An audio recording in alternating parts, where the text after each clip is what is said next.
گۆرانی هەرزاڵێ کە بەدەنگی هونەرمەند ناسری ڕەزازیە و یەکێکە لە بەرهەمە جوانەکانی تیپی مۆسیقای سلێمانی. ئەم گۆرانیە یەک دوو چیرۆکیان داستانی دیکەی هەیە.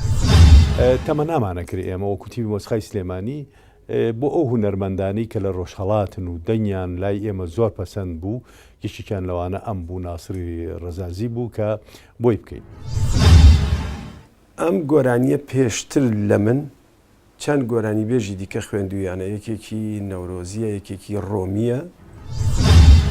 ئەسڵی ئەو گۆرانیە بیدایەتەکەی سێ پارچەیە. پارچە یەکەمی ئیقاعەکەی لەگەڵ دووەم و سێما جیاوازە.